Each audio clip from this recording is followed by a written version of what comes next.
Welcome to Sahi classes. आज हम पढ़ने वाले हैं विद्युत आवेश तथा क्षेत्र के कुछ इम्पोर्टेंट एमसीक्यू क्वेश्चंस जो अक्सर आपके बोर्ड एग्जाम या कॉम्पिटिटिव एग्जाम में आते रहते हैं। तो चलिए हम उन क्वेश्चनों को बारी बारी पढ़ते हैं और उनके साथ उनके कुछ कॉन्सेप्ट को भी क्लियर करते हुए चलते हैं। तो पहला क्वेश्चन है आपके निम्नलिखित में कौन इलेक्ट्रॉनों पर आवेश के लिए सही है। आपका पहला है ऑप्शन ए, इलेक्ट्रॉन का मान अगर 1.602 गुने 10 की पावर -16 कूलम हो। ऑप्शन बी है इलेक्ट्रॉन का मान अगर 1.602 गुने 10 की पावर -17 कूलम हो। और ऑप्शन सी है आपके पास इलेक्ट्रॉन का मान अगर 1.602 गुने 10 की पावर -18 कूलम हो। और लास्ट ऑप्शन डी है आपके पास E इजिकल टू 1.602 गुने 10 की पावर -19 कूलम हो। तो जो आपका राइट आंसर है वो है आपका ऑप्शन नंबर डी जो है वो आपका राइट आंसर है। इलेक्ट्रॉन का जो मान होता है 1.602 गुने में 10 की पावर -19 कूलम होता है। और यही जो है आपका क्या है, यही जो है ये मान जो है ये आपका आवेश के लिए सहायक मान है। वहीं आपका अगर हम प्रोटॉन में देखते हैं आवेश कितना होता है तो वो होता है 1.602 गुने 10 की पावर -19 कूलम होता है। और न्यूट्रॉन में आपका आवेश शून्य होता है। और साथ में आप देखिए मास ऑफ जो इलेक्ट्रॉन होता है वो होता है 9.1 गुने में 10 की पावर -31 kg होता है। और मास ऑफ प्रोटॉन जो होता है वह होता है आपका 1.72 गुने में 10 की पावर -27 kg होता है। और मास ऑफ न्यूट्रॉन जो होता है वह होता है 1.7493 गुने में 10 की पावर -27 kg होता है। तो आप देख सकते हैं मास ऑफ इलेक्ट्रॉन कितना है 9.1 इंटू 10 की पावर -31 kg है। मास ऑफ प्रोटॉन 1.72 गुने 10 की पावर -27 kg। और मास ऑफ न्यूट्रॉन है आपका 1.67493 गुने में 10 की पावर -27 kg है। चलिए अब हम अपना नेक्स्ट क्वेश्चन देखते हैं। जो हमारा नेक्स्ट क्वेश्चन है वो है आपका आवेश की बीमा होती है। ऑप्शन ए है आपका AT, ऑप्शन बी है AT-1 और ऑप्शन सी है A-T और ऑप्शन डी है AT²। तो जो आपका आवेश है, आवेश की जो बीमा होती है वो होती है AT होता है। क्यों होता है? जो आवेश का आपका फॉर्मूला जो होता है, आवेश का जो फॉर्मूला होता है वो होता है विद्युत धारा गुने में समय। तो विद्युत धारा का आपका बीमा होता है एम्पियर और समय का होता है टाइम। तो आवेश का आपका बीमा हो गया आपका A गुने में T, समझे।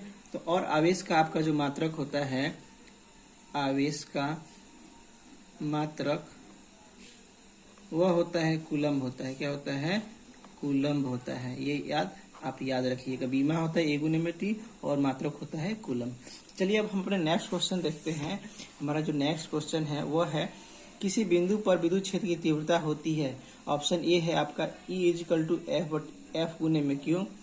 बी है ऑप्शन बी है E इजिकल टू F बट्टे में Q। और ऑप्शन सी है आपका E इजिकल टू में 1 बट्टे में 2 F गुने में Q। और डी है आपका E इजिकल टू Q। आपका ऑप्शन डी है आपका E इजिकल टू Q बट्टे में F। तो हम जानते हैं कि जो F होता है विद्युत क्षेत्र की तीव्रता जो होता है, विद्युत क्षेत्र की तीव्रता को हम किससे सूचित करते हैं? E से करते हैं। तो हम पढ़ रखे हैं कि F इजिकल टू होता है QE। तो अगर हमें E का मान निकालना है तो E इजिकल टू में आपका हो जाएगा F बटे में Q। यहाँ F आपका बल है और Q क्या है? आपका आवेश है। तो यहाँ से आप देख सकते हैं F बटे में Q जो होगा वही हमारा राइट आंसर होगा। तो यहाँ से आप देखिए आपका राइट आंसर हो गया ऑप्शन नंबर बी। अब अगला क्वेश्चन देखते हैं। अगला क्वेश्चन है आपका आवेश का पृष्ठ घनत्व होता है। ऑप्शन ए है आपके पास सिग्मा इजिकल टू Q बटे में A। ऑप्शन बी है सिग्मा इजिकल टू Q बटे में L। ऑप्शन सी है सिग्मा इजिकल टू Q बटे में B। और ऑप्शन डी है सिग्मा इजिकल टू QA। तो आपका जो आवेश का पृष्ठीय घनत्व जो होता है, पृष्ठीय घनत्व जो होता है वह होता है कुल आवेश बटे में क्या होता है? कुल आवेश बटे में क्षेत्रफल होता है। तो यहाँ से आपका Q बटे में A हो जाएगा, ऑप्शन में जो है वो सही हो जाएगा। तो यहाँ पे आप देख रहे हैं ऑप्शन ए जो है, option A Q sigma equal to Q बटे में ये हो जाएगा आपका राइट आंसर। अब अगला क्वेश्चन हम देखते हैं, निर्वात का परावैद्युतांक होता है, ये है आपके पास 8.85 गुने 10 की पावर -12 F पर मीटर। आपका है बी ऑप्शन है 8.85 गुने 10 की पावर -11 और ऑप्शन सी है 8.85 गुने 10 की पावर 12 और ऑप्शन डी है 8.85 गुने 10 की पावर 11। तो जो आपका राइट आंसर है वो है ऑप्शन नंबर ए, 8.85 गुने 10 की जो -12 होता है, ये होता है निर्वात में परावैद्युतांक का मान। अब अगला क्वेश्चन हम देखते हैं, क्वेश्चन नंबर जो 6 है वो है आपका, एक स्थिर आवेश उत्पन्न करता है। ऑप्शन ए है केवल विद्युत क्षेत्र, ऑप्शन बी है केवल चुंबकीय क्षेत्र, ऑप्शन सी है विद्युत क्षेत्र तथा चुंबकीय क्षेत्र दोनों, ऑप्शन डी है कोई क्षेत्र उत्पन्न नहीं करता है। तो जो आपका एक स्थिर आवेश होता है वह आपका एक केवल विद्युत क्षेत्र को ही उत्पन्न करता है, बाकी दूसरा कोई सा भी क्षेत्र को वह उत्पन्न नहीं करता है, केवल वह विद्युत क्षेत्र को ही उत्पन्न करता है। अब चलिए हम अपने नेक्स्ट क्वेश्चन देखते हैं। जो आपका अगला नेक्स्ट क्वेश्चन है वह है, विद्युत द्विध्रुव का एसआई मात्रक होता है। तो विद्युत द्विध्रुव हम जानते हैं कि वह होता है किसी आपके विद्युत द्विध्रुव होता है, मान लीजिए आपका ये एक -q आवेश है, ये आपका एक +q आवेश है और यहाँ से इनके बीच की दूरी 2a है।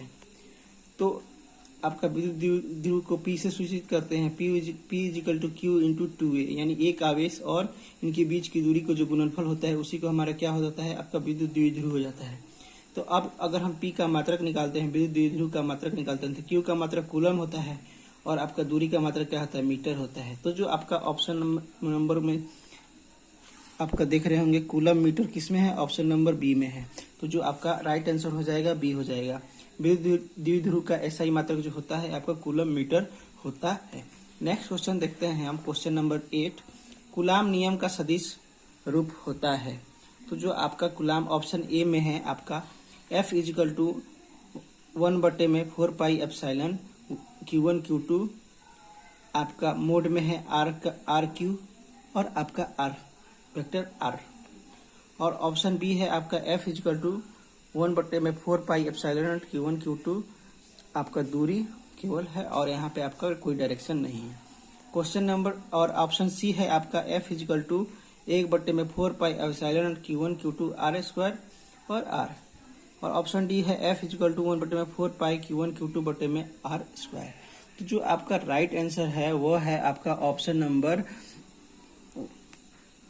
नंबर ए, आपका कूलाम का नियम के सदिश रूप होता है, आपका ऑप्शन नंबर जो ए है वो होता है। तो चलिए नेक्स्ट क्वेश्चन हम देखते हैं, 1/4 पाई एप्सिलॉन नॉट का मान होता है आपके पास, ऑप्शन ए है 9 गुने में 10 की पावर 9 न्यूटन मीटर स्क्वायर पर कूलम स्क्वायर, ऑप्शन बी है 9 गुने 10 की पावर -9 न्यूटन मीटर स्क्वायर पर कूलम स्क्वायर, ऑप्शन सी है 9 गुने में 10 की पावर 12 न्यूटन मीटर स्क्वायर पर कूलम स्क्वायर, ऑप्शन डी है 9 गुने में 10 की पावर -12 न्यूटन मीटर स्क्वायर पर कूलम स्क्वायर। तो जो हम जानते हैं कि हम लोग जानते हैं कि K इक्वल टू होता है 1/4 पाई एप्सिलॉन नॉट होता है, और K का मान जो होता है 9 गुने में 10 की पावर 9 होता है। तो जो आपका राइट आंसर हो जाएगा वो हो जाएगा ऑप्शन नंबर ए। अब हम अगला क्वेश्चन देखते हैं, क्वेश्चन नंबर 10, संबंध Q इजिकल टू जो NE है में निम्नलिखित में कौन n का मान संभव नहीं है। ऑप्शन ए है आपके पास 4, ऑप्शन बी है 8, ऑप्शन सी है 4.2 और ऑप्शन डी है 100। तो हम जानते हैं कि आवेश के जो प्रॉपर्टीज हम पढ़े थे, आपके आवेश के क्वांटाइजेशन की प्रॉपर्टीज जो हम पढ़े थे, उसमें हम पढ़े थे कि जो आवेश होता है वो क्या होता है, हमेशा ही एक गुणज के रूप में मिलता है। तो यानी वह हमेशा ही आपका, मान लीजिए कोई वस्तु है, इस वस्तु से इस वस्तु के ऊपर कोई आवेश ट्रांसफर होगा तो हमेशा ही 1Q होगा, 2Q होगा, 3Q होगा, ना कि आधा होगा, ना ही आपका पॉइंट में होगा और ना ही पौने होगा।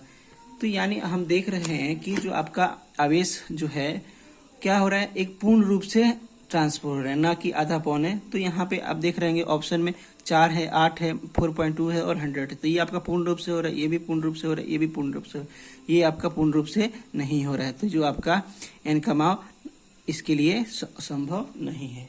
अब क्वेश्चन नंबर 11 देखते हैं, किस माध्यम की अपेक्षित पराविद्युतता होती है? किस माध्यम की अपेक्षित पराविद्युतता होती है? ए है एप्सिलॉन बटे में एप्सिलॉन नॉट, बी है एप्सिलॉन गुने एप्सिलॉन नॉट, सी है एप्सिलॉन प्लस एप्सिलॉन नॉट और डी है एप्सिलॉन माइनस एप्सिलॉन नॉट।